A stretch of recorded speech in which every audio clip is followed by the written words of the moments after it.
Togo, et Robert et tu sais, des cadets, les ponavés, ah, les ponavés, les ponavés, ah mes grands vraiment les ponavés, et Robert et tu sais, des cadets, les ponavés, ah, les ponavés, ah mes grands vraiment les ponavés.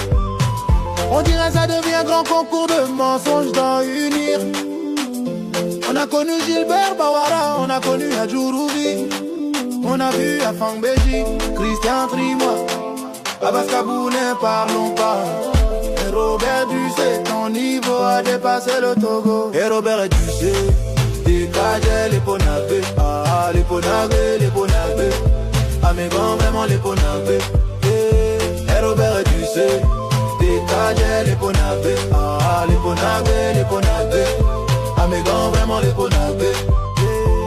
J'ai parti dire qu'au Togo roule dans Range Rover, que toutes les routes sont goudries, que tout le monde mange salade avec poulet bicyclette chaque jour. On dirait Togo est devenu tout à coup Dubaï, faut croire ouais. Et Robert tu sais, des cadets les ponavés, ah les ponavés, ah mes grands vraiment les ponavés. Et Robert tu sais, des cadets, les ponavés, ah les ponavés, vraiment les ponavés.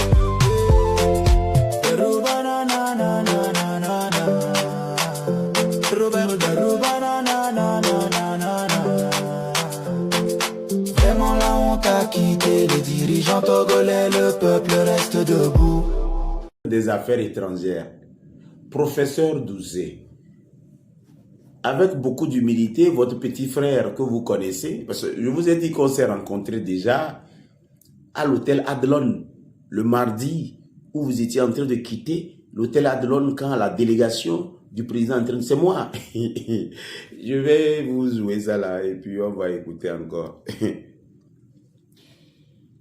Aujourd'hui, si vous venez, soyez rassurés. Le Togo va bien. Non.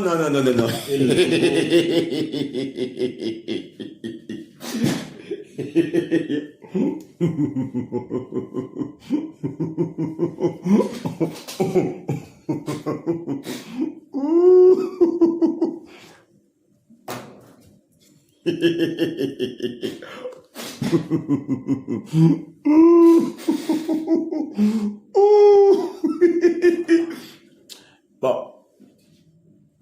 on sait que dans ce pays, quand on fait ces humours un peu, vous envoyez les gens pour chercher les gens là. Mes amis, ne venez pas me chercher. Hein? Venez pas me chercher.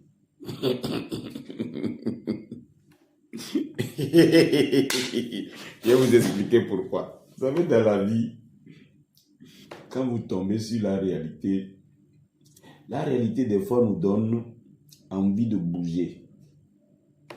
Et quand nous bougeons, cette réalité aussi nous amène à nous voir.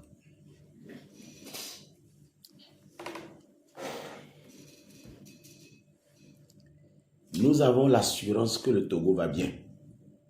C'est une assurance. Il n'y a pas de guerre dans notre pays. Nous avons aussi l'assurance que ce Togo se porte bien. C'est vrai, il n'y a pas de tir de fusil. Actuellement, un Togolais peut sortir et rentrer chez lui comme il veut. Cette assurance, nous avons. On ne peut pas négocier la quiétude et la sécurité parce que le général Eyadema, paix à son âme, a fait tout pour que le Togo soit un pays stable. Peu importe ce qui se passe dans l'Afrique, le Togo, c'est pas possible.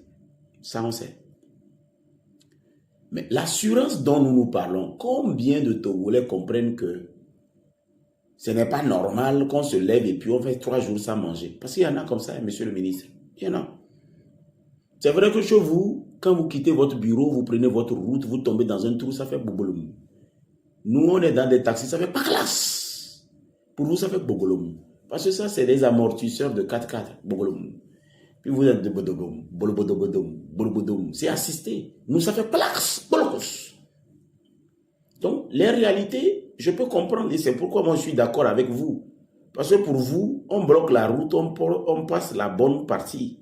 Mais nous, on est obligé d'embrasser les trous. Et des fois, tu es en train de rouler, un mouton traverse la route comme ça. Je me suis posé cette question un jour quand nous avons quitté. Je pense que nous avons quitté Duisbourg pour aller en Belgique. Quand nous avons pris la route pour quitter Duisbourg pour aller en Belgique, on est arrivé sur une route, on nous dit 200 à l'heure. Je dis, on va rouler 200 à l'heure, ya. Il me dit, oui, c'est une obligation. L'autoroute, là, on roule 200 à l'heure sur ça. J'ai dit, oui.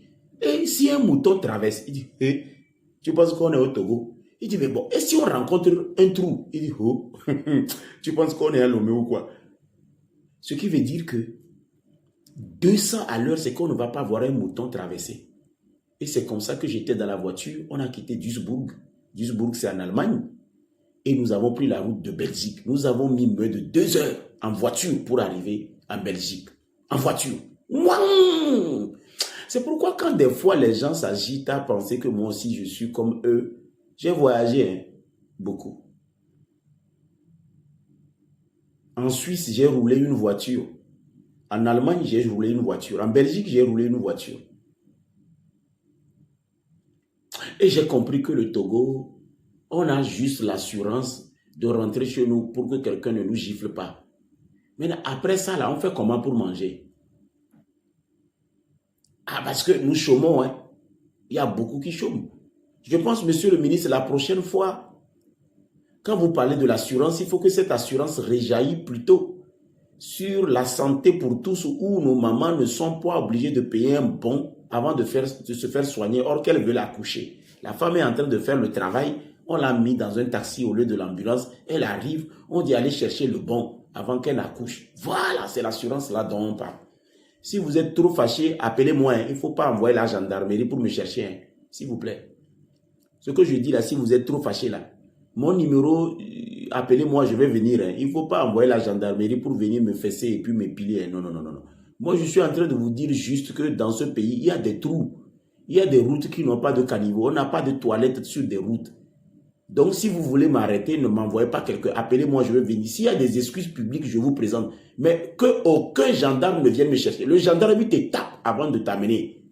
Donc, n'envoyez pas les gendarmes me chercher. Vous êtes un diplomate, non, monsieur le ministre? Hein? Vous êtes un diplomate. Il faut utiliser la diplomatie pour venir me chercher. Ne m'envoyez pas la gendarmerie. Non, non, non, non, non. Non, non, non, non, non. Les gendarmes, vous les envoyez, ils vont me taper d'abord. Hein? Non, non, non, non, non. Vous faites comme un diplomate. Quand il y a un problème, franchement, envoyez-moi quelqu'un pour me chercher. Vous me demandez de changer le discours. Et puis, si vous voulez me demander de changer le discours, donnez-moi des informations qui m'échappent. Parce que les jeunes ne regardent pas la TVT. Vous avez oublié qu'il y a une minorité qui s'est accaparée de l'argent de ce pays. Mais le président a été clair. Ils sont petits comme ça. C'est dans eux que tout tourne. C'est comme un secte. Maintenant, je ne comprends pas. Il faut que vous compreniez que le jour où vous décidez de m'arrêter, il faut appelez-moi. Moi, je change vite. Hein. Et je pleure aussi vite. Moi, je souffre là où je suis là. Même ma belle famille, la fille que moi je voulais épouser, ils sont dans un village. Ils ne se sont jamais rappelés un jour de m'envoyer un mouton. Monsieur le ministre, il faut comprendre que la souffrance, même là-bas, ils élèvent les moutons, les animaux. Ils élèvent même des poulets. Ils mangent seuls. Et chaque fois quand je veux leur parler, ils me disent, il n'y a pas de connexion. Voyez un peu. Donc quand vous voulez envoyer quelqu'un, sachez que c'est la souffrance qui parle. Moi, je ne rêve pas. Moi, je ne suis pas Amron. Je vous dis la vérité. Les ministres qui ont fait 20 ans là, ils n'ont pas construit de route qui vont chez eux. Virez-les. C'est ça. Nous voulons avoir l'assurance que ces ministres donnent des moulins dans chaque quartier pour que ça écrase des farines gratuitement pour les populations. C'est ça. C'est l'assurance que nous voulons. Nous voulons voir des jeunes, quand on regarde dans leurs yeux, ils ne transpirent pas la dette. Ils ne transpirent pas la peine. Vous savez ce que les gens font aux locataires à Lomé? Mais demandez le fils de Lata, le colonel Lata, son fils. Il m'a donné un terrain, non? J'étais en train de construire une belle maison quand il m'a arraché le terrain. Actuellement, il a gardé le terrain, mais il n'a rien fait sur le terrain. Mais pourtant, j'avais mis les piliers. On souffre. Alors, quand vous arrivez aux Nations Unies, mais Si vous voulez dire que le Togo se porte bien, on est d'accord parce que les jeunes boivent, ils fument, ils font grossir leur pénis, ils peuvent chicoter une fille pendant 1 heure sur la chatte. Ça, je peux comprendre parce que c'est eux qui sont à la plage tout le temps. Ils sont dans les boîtes de nuit, ils font les pinots parties, les coms parties. Je suis d'accord. Mais notre problème, c'est que nous avons une partie de cette jeunesse consciente qui n'ont plus vu un billet de 10 000, ça fait longtemps. Il y a de l'argent qui pourrisse dans la chambre de certaines personnes. L'assurance que nous voulons aujourd'hui, c'est que les prochains jours, qu'on puisse voir des jeunes qu'on présente à la télé, qui ont quitté de nulle part, qui ont pris le poste de ministre du Travail. Voilà, les ministres, les députés, comment on appelle, les ambassadeurs, qu'on envoie des jeunes représenter le Togo dans des pays, voilà, pas des vieux. Des vieux, ils sont en retraite, ils n'ont qu'à aller manger de la salade, manger des heures d'œuvre, des crevettes, ils n'ont qu'à se reposer. Mettez les jeunes. Et puis vous-même, monsieur le ministre des Affaires étrangères. C'est bon. C'est bon, c'est bon. Vous avez fait ce que... C'est trop bon. Maintenant, là, il faut réfléchir parce que le Seigneur va vous appeler. Quand le Seigneur appelle les gens, il n'écrit pas gare. Prenez le temps maintenant, mangez, vivez. Vous vous êtes rasé. Vous vous êtes rasé et puis vous... C'est bon. Mais si vous voulez m'arrêter, appelez-moi. C'est tout ce que je vous demande. Vous voulez m'arrêter, appelez-moi. N'envoyez pas la gendarmerie. Hein? Vous dites, allô, mon frère, c'est moi le ministre Doucet. Je veux te voir demain à 8 h. Moi, à 5 h, je suis déjà là-bas, j'attends. D'accord? Il ne faut pas envoyer la gendarmerie me chercher. Mais sachez très bien qu'il est temps que vous puissiez considérer que non, le Togo est vraiment rassuré et le Togo va bien. Mais nous, on a faim.